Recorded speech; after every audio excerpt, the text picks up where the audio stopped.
جی کپتان صاحب السلام علیکم. وعلیکم. موسم کی کیا سچویشن ہے آصف بھائی؟ اچھا، اس وقت لاہور میں رات کا 1 بج چکے ہیں اور پورا لاہور اس وقت شدید دھند میں ہے.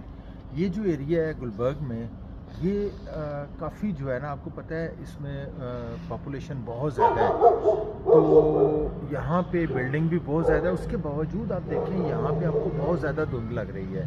تو آپ جب موٹر وے پہ جائیں یا جی ٹی روڈ پہ جائیں تو وہاں پہ کیا حالت ہوگی. تو ان حالات میں میرا عوام کے لیے یہ مشورہ ہے کہ گاڑی ضرورت کے مطابق چلائیں، بلکہ میں یہ کہتا ہوں کہ ضرورت بھی ہے تب بھی نہ چلائیں.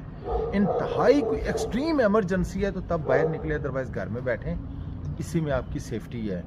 اور سب سے بڑی بات یہ ہے کہ بڑے عرصے بعد لاہور میں یہ جو موسم ہے آپ دیکھ لیں، اس میں دھند ہے مگر یہ دھند اس طریقے سے چبھ نہیں رہی جو پہلے ہوتا تھا. ایسے ہی ہے نا جی جی عزیز بھائی؟ جی نمی وہ ہے. جو آپ کو سانس لیتے ہوئے وہ جو چبھن ہوتی تھی نا، زہریلے مادے، اس وقت سموک اس فوگ میں وہ نہیں ہے. ہاں جی. تو ابھی میں یہ سمجھ سکتا ہوں کہ یہ 30% یہ سموگ ہے اور 70% یہ فوگ ہے، میں یہ سمجھتا ہوں. تو یہ حکومت کی اچھی جو کاوش ہے، ان کی وجہ سے اس دفعہ جو ہے وہ سموگ کا اثرات بہت کم ہے. اور تھوڑا سا عوام کو بھی ہمیں چاہیے ہم بھی احتیاط کریں.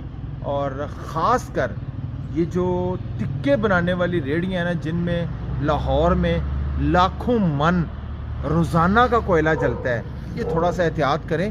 اس کو جو تکا بنانے والا سسٹم ہے نا، اس کو کوئی گیس پہ کریں یا کسی اور چیز پہ کریں، یہ کوئلہ جلانا بند کریں. اگر یہ کوئلہ جلنا بند ہو جائے گا تو لاہور میں یہ جو سموگ ہے نا، یہ بہت حد تک ختم ہو جائے گی. Thank you.